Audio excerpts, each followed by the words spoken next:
เรนะตังพุทธังอภิปูชยามิยามังสวากา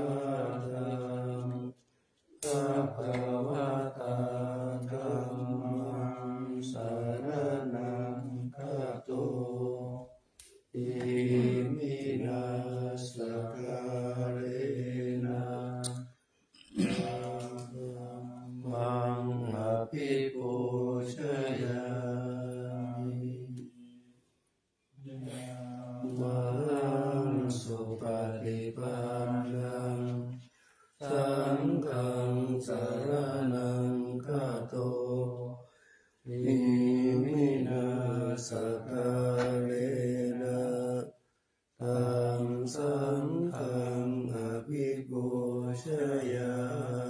มิสัมมาสัมพุทโธภะคะวาพุทธังภะคะวันตังอะภิวาเทมิ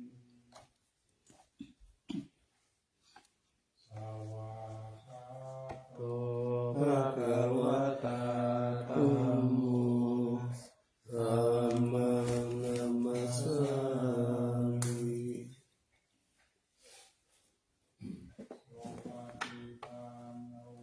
ภะคะวะโตสาวกสังโฆสังฆังนะมา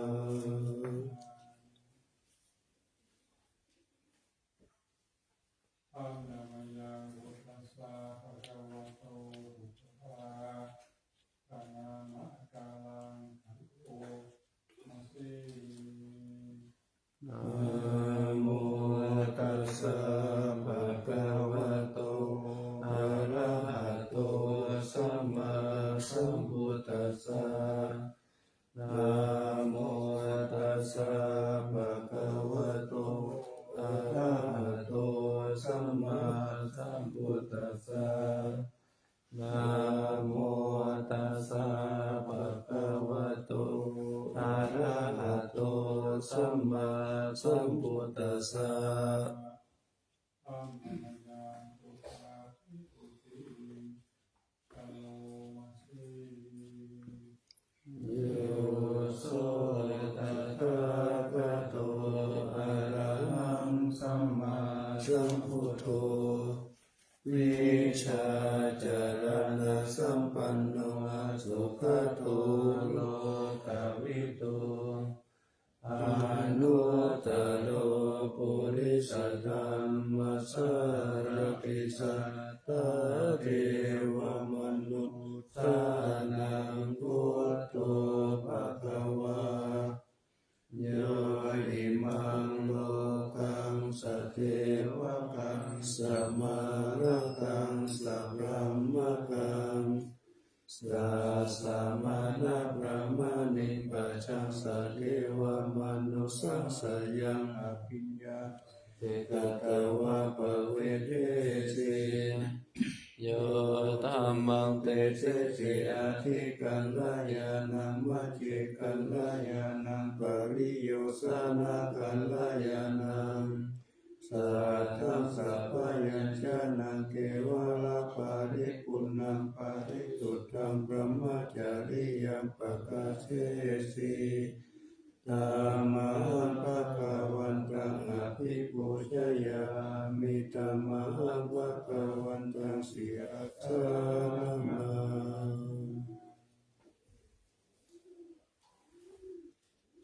อะนะมะยังธัมมาภิกขุติกะโลมาสิ โยโสสวากขาโตภะคะวะตาธัมโมสันติติโกอาคาลิโกเอหิปัสสิโกโอปัญญยิโกปัญจตังเวทิตาโพวินโยหิ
เอสะภะคะวะโตสาวกสังโฆอาหุนายโยปาหุนายโยทักขินายโยอัญชลิกรณิโยอนุตตรังปุญญกิตังโลกัสสะตามหังสังฆังอภิปูชยามิตามหังสังฆังศิรสานามา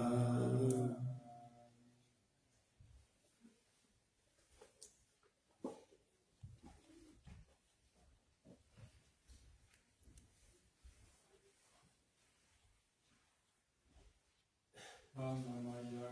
ธรรมะยาธนามะตาสังโยเทวาสังเวกาปาริกิตนาปาทันจาธนามาสีโอโตสุสุโตกรุณามหันนโวโยจันตสุตาภรายานาโลจันโนโลกัสสะปะปุปติริสะคาตะโกวันตามิพุทธังอามาตะเรนะตังธัมโมปฏิโกวิยัตสัสสะทุโลโยมะคะปะกะมะตะเปนะเปนะโพโลกุตตะโลโยจัตตะทะติปันโนวันธามิธัมมังอามาลาเลนะตังสังโฆสุติตารยติกิตาสัญญิโตโยทิตาสันโตสุขตานุโมทโกโลละปะอิโนอานิโยสุเมทัสโสวันธามิสังฆังอามาตาเลนะตังอิเจวะเมกันตาปิปุชนายะกังวัตถุตายังวันทายะกะปิสังขตังปุญญมายายังมัมมัสสะปุปัตตวามโหตุเวทัสสะปะปะวะสิทธิยาอิทัตถะคะคะโตโลเกอุปันโนอะระหังสัมมาสัมพุทโธธัมโมจะเทสิโตนิยานิโกอุปัสสามิโกปารินิพพานิโกสัมโพธิคามิโสภะตะปะเวทิโตมายันตังธัมมังสุตตวะเอวังชนะมาชาติปิทุกขจาราปิทุกขมรณะปิทุกขังโตกะปาริเทวะทุกขโทมานะสุปายาสปิทุกขาอาปิเยหิสัมปายโกตุโกปิเยหิวิปายโกตุโกยัมปิชังนาลาลาติตัมปิทุกขังสังคิเตนะปัจจุปทานะขันธาทุกขาไสยติกังรูปปัฏฐานะขันโตเวทานุปัฏฐานะขันโตสัญญูปัฏฐานะขันโตสังขารุปัฏฐานะขันโตวิญญาณุปัฏฐานะขันโตเยสัมปริยายาธารมโนสุภควาเอวังพะหุลังสาวะเควิเนติเอวังภะคะยะปันนัสสะภะคะวะโตสาวะเกโสอนุสาสนีพะหุลาภวัตติรูปังอนิจจังเวทนาอนิจจาสัญญาอนิจจาสังขารอนิจจาวิญญาณังอนิจจังรูปังอนัตตาเวทนาอนัตตาสัญญาอนัตตาสังขารอนัตตาวิญญาณังอนัตตาสัพพิสังขาราอนิจจา สัพเพธัมมาอนัตตาทิเตมะยังโอตินนามหาชาติยาชรามรณเนนะโสเกหิปาริเทเวหิทุเกหิโตมานาเสหิอุปายาเสหิโกโคตินนาทุกขปาริตาอาเปวะนามิมัสสะเปวะนัสสะทุกขกันตัสสะอันตกิริยาปัญญาเอกาติจิระปารินิพุตัมปิตังภะคะวันตังอุทิสาอะระหันตังสัมมาสัมพุทธังสัทธาอาการะสัมมาอานาปาริยปัปปชิตาตัสสมิภะคะวะติกัมมัจจาริยัญจารามาภิกขุนาภิกขาสชิวะสัมมาปันนาตังโนพระมัจจาริยังอิมัสสะเกวะรัสสะทุกขคันทัสสะอันตกิริยายะสังวัตตุทิขันธมยังขันธมิกาปัจจเวทนาอาทังอนาติอาติสังขโยนิโสจิวารังปฏิเสวามิยาวะเสวะสิตัสสะปฏิฆาตายะปุณณสัพพติฆาตายะตังสัมมากัสสะวะตตาปฏิริงสัพพสัมปัสสะนังปฏิฆาตายะยาวะเทวะหิริโกภินาปฏิฆาตานาทังปฏิสังขโยนิโสปินตปะตังปฏิเสวามิ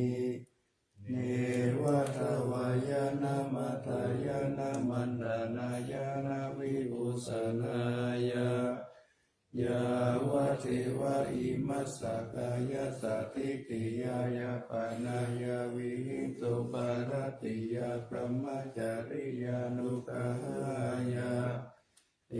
ติปุรานันจเวทานังปฏิอังคามินาวันจเวทานังนาอุปะเทสามิยะตาราจามิภวิสัตติอานาวัจตะจะพะสุวิหารโลจาติปฏิสังขโยนิโสเสนาสนังปฏิเสวามิยาวะเทวะสิตัสสะปฏิฆาตายะปุณณสัพพติฆาตายะดังสัมมากัสสะวะทะตะปฏิริงสัพพสัมปัสสะนังปฏิฆาตายะยาวะเทวะอุตุปาริสายาวิโนทนังปฏิสัลลานารามตังปฏิสังขโยนิโสภิดาลปัจจยาเปสัชฌะปาริการังปฏิเสวามิยาวะเทวะอุปันนานังวยาปฏิกานังเวทนานังปฏิฆาตายะอาภยาปัจจปรมาตายาติขันธมยังปัจจามชาตายุนาสิยะเทวตาสันติวิหารวาสินีโอเปกาเดปุริกาเลไตไตตาธรรมตาเนนะภวันตุปุชิตาโสติการุณเตกวิหารมันตะเลเทราชมัชฌานาวกาจปิตโวสารามิกตนะปฏิอุปัสสกาสัมมาจติสานิสัมมาจอิสระสัพพะนะพุทธสุขิตาภวันตุเตจาราพุชาเยปิจาอันตสัมภวาสังเสทาจตาอัตถาวุปปติกานิยานิกังธัมมวราปฏิจจเตสัพเพปิทุกขสักการุณตุตังขยัง จิรังสัตตังธัมโมธัมมาทาราจะปุคคลาสังโฆตุสัมมาโควาอัฏฐายะจาหิตายะจาอัมเมระกตุสัพพโมสัพเพปิธรรมจาริโนพุทธิสัมปปุณยามะธัมเมอริยประเวทิเตปัสสนาหุนตุสัพเพเปปานิโนพุทธัสสะสะเนสัมมาการังประเวชันตุกาเลเทโวปวัสสตุพุทธิภาวะยัสสัตตานังสัมมิทังเมตุเมตานิมาตาปิตาจะอัตตาจังนิจังรักขันติปุตตะกังเอวังธัมเมนะราชานุปัจจังรักขันตุสัพพะทาเยมาสาวิงกาเยเกสาโลมานะกาทันตาตาโจมังสังนะโลอาทิอาทิมิจังวัคคังอาทายังยัตตานังติโลมาคังเปอาคังปะปะสังอันตังอันตะกุนังโลทาริยังกาลิสังพิตังเสมังโปโพโลหิตังเสโตเมโลอัสสุวะสะเทโรสิงคาลิกาลสิกามุตตังมาตาเทมัทาลุงกันเตภาวัตติงสาการังอายังอัตตาภาวุอนิจจังทุกขังอนัตตาอสุจิอสุปังอิมังกัมมัตตานังปุณภาโวติอาจิรังวัฏายังกายโยปัทวิงอาทิเสสติจุโตอาเปตาวิญญาโนนิรัตตังวัคลิงกรังปะกวินธาตุอาโปธาตุเตโชธาตุวายโย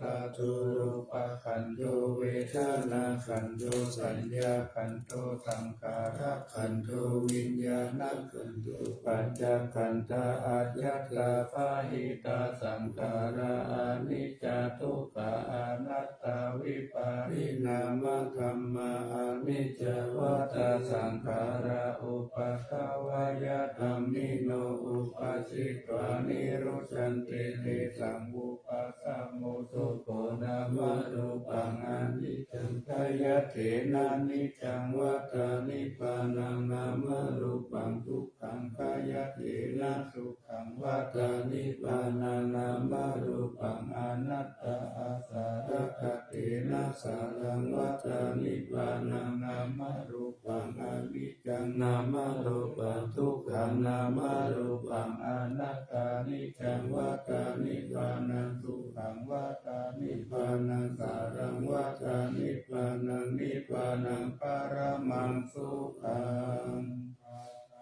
อาจานันทอานาปานสติอิตานันทภิกขุอารัญญกโตวารุขมูลกโตวาสุญญาคารคโตวานิสิตติปัลลังกังอาภูชิตวาหุตุงกายังปานิทายาปาริมุขังสติรูปัสสะเปตวาโสสัตโตวาอาสัสสติสัตโตวัสสัสสติทิกังวาอาสัสสันโตทิกังอาสัสสามิติปัจจานาติทิกังวาปัสสัสสันโตทิกังปัสสัสสามิติปัจจานาติรัสสังวาอาสัสสันโตรัสสังอาสัสสามิติปัจจานาติรัสสังวาปัสสัสสันโตรัสสังปัสสัสสามิติปัจจานาติสัพพะกายปฏิสังเวทิอัสสสิสามิติสิกขติสัพพะ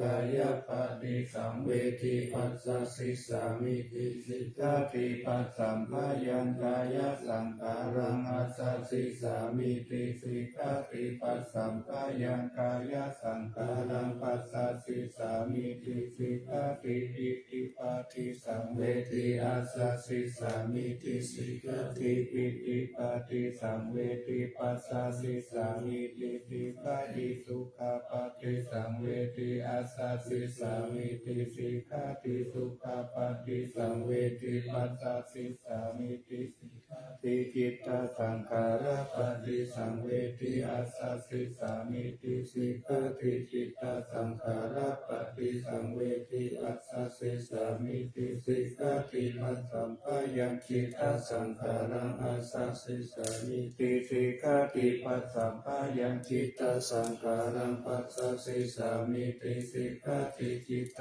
ปฏิสังเวทิอาสาสิสามิติสิกขาติจิตตปฏิสังเวทิปัสสะสิสามิติสิกขาติอาภิปัมโมทายังจิตตังอาสาสิสามิติสิกขาติอาภิปัมโมทายังจิตตังปัสสะสิสามิติสิกขาติสัมมาทาหังจิตตังอาสาสิสามิติสิกขาติธัมมาทาหังจิตตังปัสสะสิสามิติสิกขาติวิโมจายังจิตตังอาสาสิสามิติสิกขาติวิโมจายังจิตตังปัสสะสิสามิติสิกขาติอานิจจานุปัสสิอาสาสิสามิติสิกขาติอานิจจานุปัสสิปัสสะสิสามิติสิกขาติวิราคานุปัสสิอาสาสิสามิติสิกขาติวิราคานุปัสสิปัสสะสิสามิติสิกขาตินิโรธานุปัสสิอาสาสิสามิติสิกขาตินิโรธานุปัสสิปัสสะสิสามิติสิกขาติปฏินิสสคานุปัสสิอาสาสิสามิติสิกขาติปฏินิสสคานุปัสสิปัสสะสิสามิติสิกขาติอายังวุจาตานันทาอานาปานาสติมุสาเตเมตตาจะอาสุปังมารณสติอิติมาจตุรารักขาภิกขุภาวายาสีลาวาอานันตวิธาระคุณังคุณาตุนุสารังมุนิภาวายาพุทธิมาภิกขุพุทธานุสติมาทิโตสวาสาเนกิเลเสสุเอโกสัพเพนิคาติยะอาหุสุสุทัสสันตโนปุชานัญจะสัตตะระโหสัพพะกาลคติธัมเมสัพเพธัมมาสยามุนิสัพพะกาเรนะปุถิตวะเอโกสัพพัญญุตังคะโตวิปัสสนาทิวิจาริสีลาติจารเนอิจัสสุสมิเตหิสัมปันโนทัพพะนาเวยะโตสัมมาคะโตสุปันธานังอะโมกขาวาจาโนจัสโสทิวิสัสสะกิโลกัสสยะตานิราวะเสสัตโตอเนเกหิสุโลเกหิสัพพะสันตุตโมอาหุอเนเกหิอุปาเยนะระตัมเมตเมหิจาเอโกสัพพะสัลโลกัสสะสัพพะอัฏฐานุสัสสะโกภัคคยะติยาทีนันทุนานังปะระโมนิติปัญญายัสสะสัพพะธัมเมสุการุณาสัพพะสันตุโสอาคาตานังปะระตานาสัตถิกาปุณาเจติกาทายายะปะละมิจิตวะปัญญายะตานะโมตาริอุตาริสัพพะธัมเมสุทายายันเยจะอุตาริติสามาโนปิตาวะสาลุปะกายโยอาจินตายโยอาสาลานะยายันติธัมมะกายกถาวัตติพุทธานุสติภาวนาอัตตุปมายาสัพเพสัสสัตตานัมสุขกามตังปัสสิตวะกามโตเมตังสัพพะกัปเตสุภาวะเยสุขิตวะวยานิทุกโขอาหังนิจังอาหังนิยาหิตาจามิสุขิโหนตุมัจจตายัตถาเวริโนอิมาเมกามะเขตัมมิสัตตาโหนตุสุขิสัตตาปัตโตปารัญจาราสิสุจักขวาเรสุสันตุโนสัมมันตาจักขวาเรสุสันตานันเตสุปานิโนสุขิโนปุคลาภุตาอัตตาภวะตตาสิยุตตาอิติปุมาเจวะอริยานาริยปิจาภิวานะ อปายาตาทัสสะทิสาสุจติเมตานุสติภาวนาอวิญญาณสุปานิปัสสะวิญญาณสุปังอิมังกายังเอหิปัตโตปัสสังอาสุปังภาวะเยยะติวันนาสันตานาคันติอาสยโยกาลกโตตัตถะปฏิกุลานิกายเมกุณปานิเกเมโสรัสสะปฏิตัมหะภิกขุณปัจจิตุจังกายานิสิตังอัตตโรวิอาสุจิสัสสะกายเมกุณเปติตังกิเมกิมิวะกายโยยังอาสุจิมิสมุติโตอันโตอาสุจิสัมปันโนปุณาวจักขุติวิยะอาสุจิสันตเตมิจัญญาตาเมตากาตาลิกานานาติมิวะปุลาวาโสภัคจันตาลิกาวิยะกันทปุโตโลกปุโตหินปุโตสามโมทายโยอาติปิโสติสิกุโสปะปินาปุณปุปะโมติอาสุภานุสติภาวนาภาวตาติปตุญญาสายุสันตติยาคายังปะรุปะมยาสัพพะสัมภาวะเยมารานัสสติมหาสัมปติสัมปตายะตัสสะกามตาอิทัตถะอาหามาริสามิมารานัมมะมะเอตเกอุปติยาสะเอเวธัมมารานังอัคคตังสัทธามารานัตายะโอกัสสังวัตตุวิยะเอสติอิสักขังอานิวัตตันตังสัตตตังกัมมานุสกังสีวิตัมอุทยายะอัตตสุริโยวิยะตาวติวิชุระปุปุระอุสาวาสารราสิปาริกายังคาตาโกวาริโกตัสสะสัพพะตาปิอวานิโยสุญญากันตามะปุณทิติปุติปุเตชินาคาวายังกติติมารานังกิปังก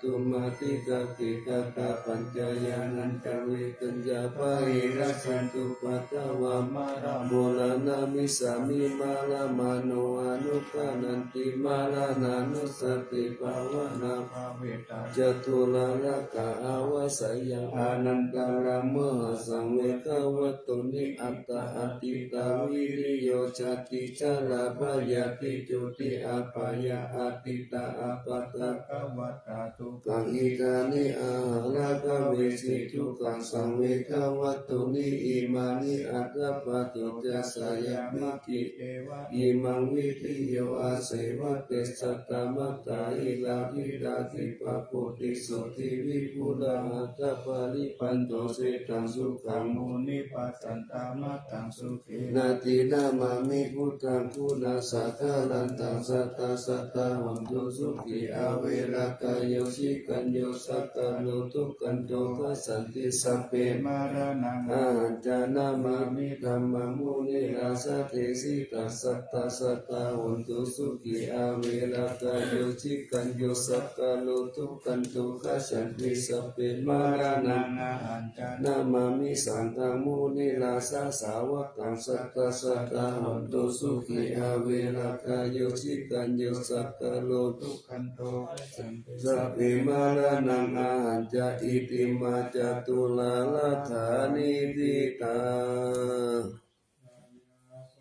นาตาตาพุทธเจตวามารังสวา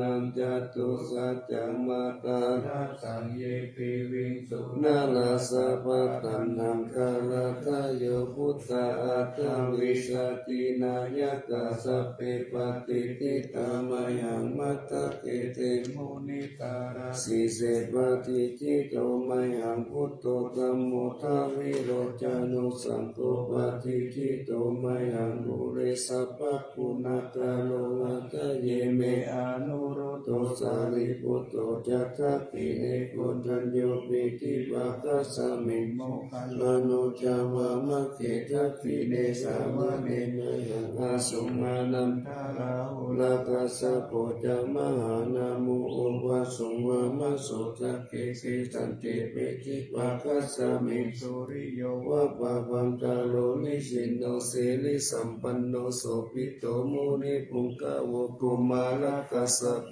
เทโลมาเอสิจิตตวัตโตโสมยังวัตเนนิจังปฏิปาติคุณากะโลโภ ปุณโญอังคุลิมาโลจะอุปาลีนันทสีวารีเมปัญจมหาเถรานาลติปิลกามามะเสสะสิกิมหาเถราสิตาวันตาสีโดลัสสะสลันตาสีลติเจนะอังคมังคิสุสันติปารัตตานัมปุระโตอาสิทักขิเนเมตตาสุตกันตาจักกัมปัชตวาจีวาเมอังคุริมาลกังขันธโมระปาริตัญจอาตานาปิยสุตตังมะกะเจจัตนังอาสิสิสัพพะกาลสันติตาสีนานังวาลสัญยุเตตัมมะปะกาลลังกะเทวะสัตโตเมสักขิเจนะสัมมาสัมพุทธะปัญจเลวะตาปิตาติกัจจตาปะหิรัสสตุปัตตวะอาเสกาวินายังยันโตอนันตาคุณเตชะสัสสินะปัญญารมัจจามิวิหานันตมหิตาเลสัตตปะเลนตุมังสัพเพเตมหาภูริสัสสะปะอิเยวะเมตันโตระโกสุระโกพุทธานุภาเวนะสิโตปัตตะอุตัมมานุภาเวนะสิตาลิสังโฆสังฆานุภาเวนะสิตันตาลโยจารามิตัมมานุภาวะปาริโตติชยปัญจละปันนารัสสะกตานิทิตาอินทจัตตาเทวจัตตาบรมจัตตามหาพรหมจัตตาอิสิจัตตามหาอิสิจัตตามุนิจัตตามหามุนิจัตตาปุริสัจจัตตามหาปุริสัจจัตตาจักรวัติจัตตามหาจักรวัติจัตตาพุทธจัตตาปัสสิกพุทธจัตตาอรหันตจัตตาสัพพสิทธิวิจัตตารานังจัตตาสัพพโลกัจจาริยานังจัตตาสัพพโลกัติปติยานังจัตตาเอเตนะสัจวะเชนะตุยังสุวัตติหุนตุตุยังสวายานะโมพุทธัสสะนะโมธัมมัสสะนะโมสังฆัสสะสยะทิรังหุรุหุรุสวายาวิชโยธัมโมโลเกอนุตตโรสัพพสัตตาหิตัตถายะตันตาวังกันหาหิเจวะติปาลิวะเสลาสัตตันเนอามันโนเสหิภาวะเกปายะกินาเกวิเสปุติอาคาลามาลาเนนาวาสาภะตามามาลานามุตโตตาปิตวะกาลามาตันตเสวะอนุภาเวนะหุนตุเตโวสุขิตาคาตุตสีลาสัมมาตายะตัมมาสุจาริตัญจาริตาเสวะอนุภาเวนะหุนตุเตโวสุขิตาตาวิกิตันติติตังโมจันตาลานังวัจานังคารุปาเลตังเตสานาสุขตาจาอายุภาวตติสักกะตัวพุทธรัตนังโมสัตังอุตมังวารังอิตังเกวะมนุสานาพุทธเตเจนะโสทินานะสันตุปัตตวาสเปทุกขาอุปัสสมิตุเกสักกะตัวธรรมรัตนังโมสัตังอุตมังวารังปาลิลาอุปัสสมานังธรรมเตเจนะโสทินานะสันตุปัตตวาสเปพยาอุปัสสมิตุเกสักกะตัวสังฆรัตนังโมสัตังอุตมังวารังอาหุนายะปาหุนายะสังฆเตเจนะโสทินานะสันตุปัตตวาสเปโรกาอุปัสสมิตุเตเตจัตตเทวมนุสสานังกัตตุตังกิติตังนะสังอัมปิลังลารานันเจวะสัพพะปายาติวินาสันตุเอกัตตวิติกัตตุปัจจังตินังกถายาวัตุกาวินาสันตุชีวิตานังกัตันตุเตชีวิตานังกัตันตัสสะอายุวันนาสุขังพลังชีวิตานานุภาเวนะหันตุเทโวสุขิสัตตาชีวิตานังจโยตัตตโอสัตตังอุตมังวารังสรีรังทุกขันนาเสติเวทัสสังกานามุตตมังคัสสมาตารยะกัลลายานานิจายสัมปาลายานาปุญญานิปาราโลกัสสมิปฏิตาหุนติปานินาอิมินาชีวิ คาเนนะตุมหากังปิงภวิสติทิกายุตาสัตตาหุนตุสุขิตาหุนตุสัพพะทายุโสตตาติสักขะจังสีลาวันเตสุตาติสุนานาทานังวารันตตัวชีวิตานังมหาภาลังเอวังมหิติกาเอสายาทิตังบุญญาสัมปัตตาตัสสมาธิลาปัสสังสันติปันติกากาตาปุญญาตันติอาทิอุนัสสะเวชโยนิทิโตวินิมิตาสาวุธังกังปรีเรขารังอุติกาโกรัสสะเสนามารังตานาทิกามาวิธินาสิตาวามุนินโตตันเตชะสาปวันจุเตชัยมังคลานิมาราติเรกามปิโยสิกาสัพพารติงโกรังคานาราวะกามะกามะตตายะกังกันติสุตันตาวิธินาสิตาวามุนินโตตันเตชะสาปวันจุเตชัยมังคลานินาราคิริงคาจาวรังอาติอัตตาภูตังกาวะกิจกรรมสานิวะสุตารุนันตังเมตตัมภูเสกาวิธินาสิตาวามุนินโตตันเตชะสาปวันจุเตชัยมังคลานิอุคิตกะกรรมติอัตตาสุตารุนันตังกาวันปิโยสนะปะทังคุลิมาละวันตังอิติปิสังคตมโนสิกาวามุนินโตตันเตชะสาภวันตุเตชัยมังคลานิกัตวานักตามุตารังอิวะคัมปินิยานิจายะทุกขวัจนะกนะกายามาเจสันเตนะโสมาวิธินาชิตาวามุนินโตตันเตชะสาภวันตุเตชัยมังคลานิสัจจังวิหายามติสัจจกวัฏเกตุงวัฏพิโรปิตามานังอาทิอันตพุตังปัญญาปฏิปัตตาลิโตสิตาวามุนิโตตันเตชะสาภวันตุเตชัยมังคลานินันโตปานันทพุชะกังวิพุตังมหิติพุเตนะเถระพุชะเขนะกามะปะยันโตอิตุปะเตตาวิธินาสิตาวามุนิโตตันเตชะสาภวันตุเตชัยมังคลานิยุกาทิทิพุชะเขนะสุตังกะหัตตังลัมมังวิสุทธิสุติมิติปะกะปิตา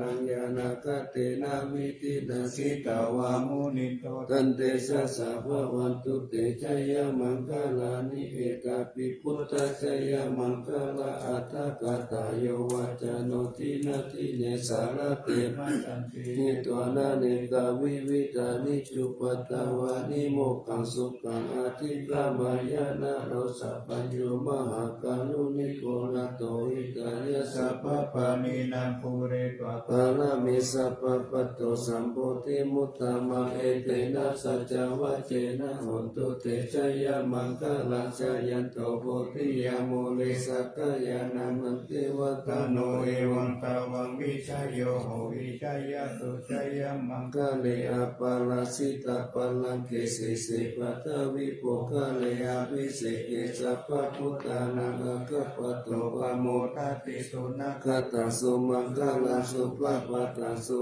ทิตังสุขโนสุโมโหโตจัตุยิตังปะมัจจาริสุปัตตกินังกายกัมมังวาจากัมมังปัตตกินังปัตตกินังมโนกัมมังปานิติเตปัตตกินาปัตตกินานิกัตวานาลปันตันเตปัตตกิเนเทวานิกายาสัพเพนานันตาวานิโนนามันวะเยนะอากันจุงเยกันเยสติสัตตาปะหุตตะติมัคคิลังโอคติมานาสาวังทะเกโมกัตตาลังนากันตันตาวะอาทิตาเตตัสโสพระมะปารมัตโตจะพุตตาอิติมัตโตสหัสสนังกุมาโรติโสจะโสภคัสสมิติงวานังสาสัพพมะโลกานังมหาปมะปิติทัตติอุปปันโนชุติมันโตปิสัมมะกายโยยัสสะสิโตตัสสิสะอิสร ระอากุปจิกวะสาวัคคีโนเตสัญจามัจจโตอากาหาริโตปาลิวาลิโตเตจัสสะเปหะภิกันเตสินเตเตเวสะพรหมเขมาราเสนาอาภิกามิปัสสะกันตัสสะมันทิยังเอตกันนาตาปันตะตาลาเกนะปันตะมัตตุโวสะมันตาปาลิวาเลตามาวมุจิตาโตตินังอิติตตามหาเสโนกันนาเสนังอเปสายิปานินาตาลามหัจจสานังกตวนาเปละวัญญาตาปะวุสะโกเมโกตานายันโตสวิตุโกตตาโสปัจจุตาวติสังคุโตอาสายังวัตสัญจัสสะปังนาปิญญายาวะกะกิตวานาจักขมาตโตอมันตายิสัตตสาวะเกสัสสะเนรเตมาลาเสนาอาภิกันตาเตวิจานาตาภิกโวเจตาตปามะกะโรสุตวะพุทธัสสะสะนังวิตาระเกปะกะมุเนสังโลมัมปิสยุสะเปวิทิตาตังคะมาปะยาติตายัสสะทิโนโมตันติสหพุเตสาวกเตสะเนสุจติมหาสัมมายัสสุเตจาโตมังคลสุตกิจามัจิเตระหุโลวะเทธรรมจักเกปะระภะเวเทวตัสสะมิติกะตาอัปปมายานะปะกะธัมมาภิสัมมาโยเจตากานานาโตอาสังขโยติภูตานิสัมมาคาตานิภูมานิวายานิวะอันตาลิเกสัพเพวะพุทธสุมาณาภาวันโตอาโตปิสักกัจจสุนันตุปัสสิตัสสุปัสสิตังติติปิโมปะเนมุปุญเยสัตตุปัตตะกาลังอาภาปังตัมมุปฏิสังอนุกาลกัณตัสสะมาหิพุทธานิสัมมิตุสัพเพเมตังกาโลตัมมนุสิยาปัจจายะตุปาระหังกัตปฏิกายติวาจารตุจารันเจเยปริปัจจปะการังนาภิกังขมานาติโกมนุสัตตานุกานุภาวะพุทธาวิเศษนามาหิติกาจาติสัมมานามนุเสยกัตตสมัยเนรกตาอัปปมัตตาอารังยะตาโหมิมัจจลาสมหาสาลิอุเนสุริยสันตปิสาริอุตตังขยตังตโลกตาจักขิตาจักขังตุโลกสัสสินัตตาภกายันติทิวานติมาเชนิปานิสิทิยะเอวังกิเตสาหังกัตตาสหายะติวิปิติโตปินานุปุอุปาเยนะยะติทุกขกาโมจเยติตวยุนาธรรมตัสสะจังหัตสะวะสะยะสะเจตันตัวปะโมจิสิยาตินังตังอติกายะอนุสาริตัวสัตตังตัมมังปะระมัตตังวิจินตายังอากาติสัจจปิริยังยังโลเกตุวัสสะสัตตัญญะโตสารามิอัตตานัญญะโตปันโตตามิวิญญุตานาภิจานามิสันติจาเอกวานามิจิตาเอเตนะสัจจวัจเจนะปัจจุโนอภิวัสสตุอาภิตานายะปัจจุนานิติกะคัสสนาสยะกะคาสุกายะรัจเจหิมัสสิโสกะปะโมจยะสหกติสัจจวะเลปัจจุโนอภิวัสสิยะตาลามินันจะปุเรตุสัจเจนะอภิวัสสตาเอวะรูปังสัจจวะนังกัตวะวิริยมุตตมังวะสาภิสิมาเมกัจจจะเดสะปะละจิตโตสัจเจนะเมสมุนติเอสะเมสัจจะปะละมิติพุทธานังอุปตุสุขสัทธรรมเทศนาสุขสังฆสัสสะมะคิสามัคคะนันตปุสุโภคติโยเสโตสะเนตัสสะมิเยโกตปฏิจาริโนวิชาจารณะสัมปันโนโสเสโตเทวมนุเสติวาตปฏิอาทิโจรติมาปฏิกันติมาสันนโตคติโยตปฏิชาหิตปฏิพระมโนอัตสัพพะมโหระกังพุทโธตปฏิเตชะสา ยา ปารมาลาภาสันตุติปารมังคานังวิสัสสะปารมายตินิพพานังปารมังสุขัง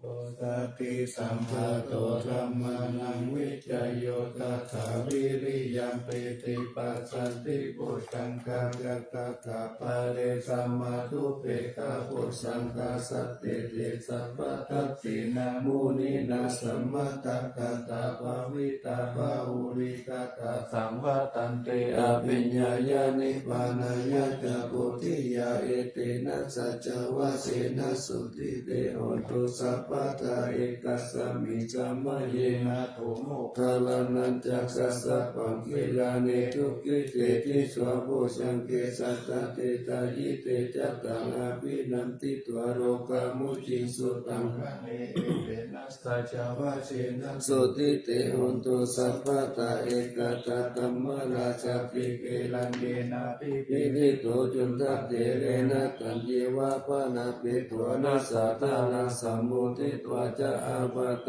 ตัมมาวุตตาสิตานะโสเอเตนะสัจวัตเตนะสุติเตหุนตุสัพพะตาปะหินาเตจะอาปัตตินานัมปิมะเหสินามะคาอัตตกิเลสาวะปัตตานุปติตัมมะตังเอเตนะสัจวัตเสนะสุติเตหุนตุสัพพะตารัตนัตตยานุปเวนะรัตนัตตยเตชะสาวะสีลาเกติยาภาสาราชติดานารินทิราอาโรปะอัปายาหุนตุนิทุกขานิลุปัตตวาติกายุกาภลสัมปันนาวันนุเปตาโลเปเตตาเอเตนะสัจวะเจนะสุติกัสสะหุนตุสัพพะทา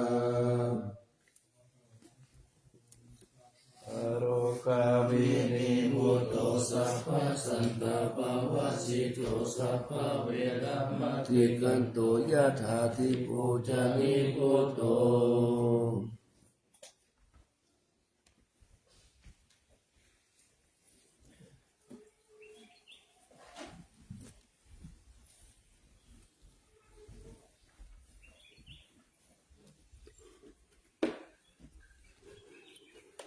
คุณลุงน้ำประทังพระธาตุน้ำประทังพระธาตุนะเก่าไว้พระธาตุ